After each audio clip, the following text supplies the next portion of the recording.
Assalamualaikum warahmatullahi wabarakatuh. Perkenalkan, nama saya Ustadz Ujang Taufik dari Pondok Pesantren At-Taufiqiyah.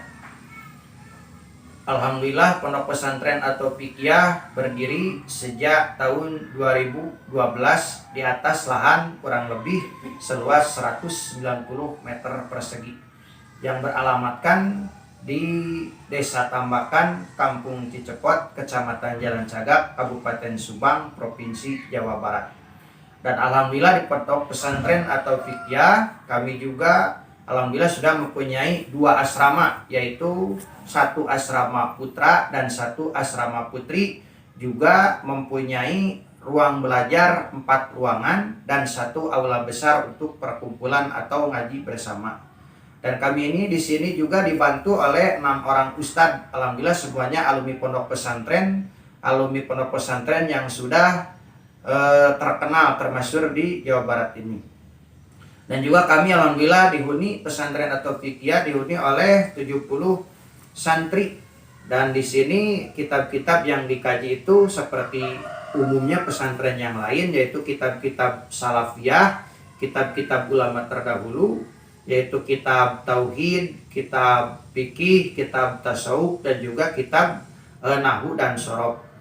Dan di sini juga kami alhamdulillah di samping melaksanakan pembinaan terhadap santri, pembinaan terhadap umat, dan juga kami ini di sini melaksanakan kegiatan ekonomi untuk menopang kebutuhan dan pelaksanaan kegiatan di pesantren.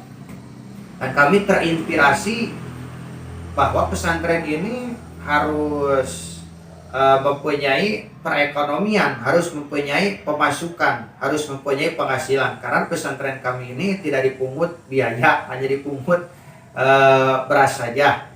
Nah, kami berinisiatif bagaimana caranya pesantren mempunyai perekonomian, pesantren mempunyai income untuk proses kegiatan di pesantren. Dan di sini kami alhamdulillah bersama pengurus yang lain mempunyai satu ide, yaitu mengolah olahan buah nanas. Karena di sini alhamdulillah di Tambakan ini penghasil nanas lah ya, Tambakan, Tambak Mekar, dan juga desa yang lainnya, khususnya di Kecamatan Jalan Cagak ini penghasil nanas.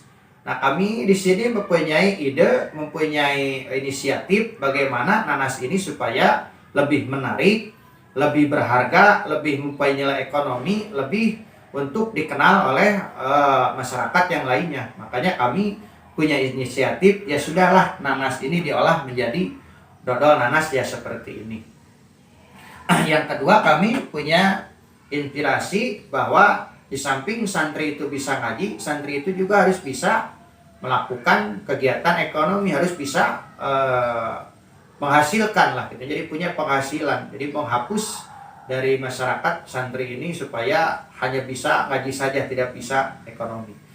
Dan untuk kegiatan proses pembuatan dodol nanas ini dari mulai pemetikan buah itu kami dipetik dari kebun sendiri, walaupun tidak luas ya ada lah.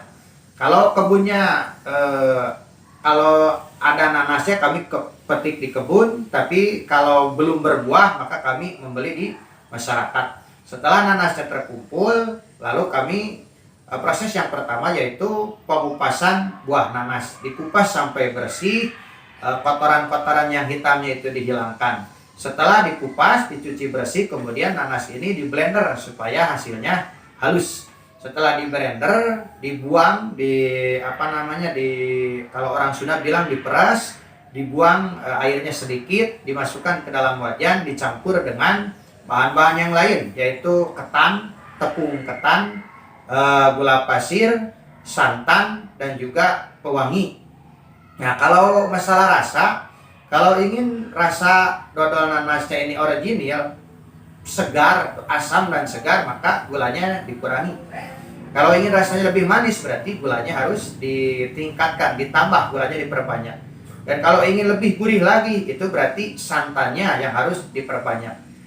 Nah, dan untuk setelah dipasak, dimatang di dalam wajan, dipindahkan ke baki, dipindahkan ke dalam baki, itu dibentuk di dalam baki. Nanti setelah dingin baru melakukan pembungkusan pengemasan kecil. Setelah pengemasan kecil ini dimasukkan ke dalam dus ya seperti ini, dimasukkan ke dalam dus yang seperti ini, terlihatnya rapi gitu. Dan untuk proses pembuatan dodol nanas ini kami melakukan kegiatan bersama masyarakat, juga santri dan juga alumni. Dan kami juga membuat ide ini dari karena masyarakat di sini banyak yang mengolah dari olahan nanas, kami juga tertarik untuk melaksanakan, kami juga tertarik untuk mengolah nanas menjadi lebih baik. Dan untuk masalah pemasaran, alhamdulillah pemasaran di sini yang pertama pasaran adalah di lingkungan pesantren dan di lingkungan masyarakat. Di lingkungan pesantren dan masyarakat, dan juga orang tua santri yang berkunjung ke pondok, maka kami diharuskan membeli dodol itu.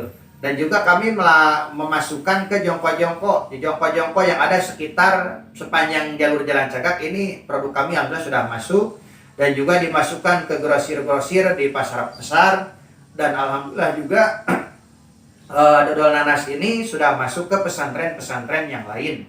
Cuman kegiatan produksinya masih terbatas karena kami dilakukan produksi itu masih dalam bentuk manual, dari mulai pengupasan, mulai pemblenderan, pengolahan, pengemasan sampai di kardus seperti ini, itu semuanya manual.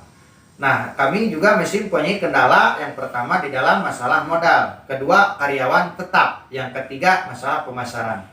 Maka dari itu kami berharap kalau ada bantuan kucuran dana dari pemerintah Provinsi Jawa Barat, ini kami akan membuat yaitu tempat produksinya, ya saungnya lah gitu ya, dapurnya, dapur dodol nanasnya, juga alat-alat untuk produksinya seperti blendernya diperbanyak, dan juga ini untuk mengolahnya juga pakai mesin kalau bisa ya, dan untuk penetapan karyawan-karyawan yang tetap, dan untuk memperluas jangkauan pemasaran. Maka dari itu kami berharap kepada pemerintah Jawa Barat memohon bantuannya untuk melaksanakan kegiatan ekonomi pondok pesantren, supaya pesantren kami ini mandiri, pesantren kami ini mempunyai penghasilan, pesantren kami ini mempunyai income, tidak mengandalkan dari santri saja atau pemberian dari yang lainnya.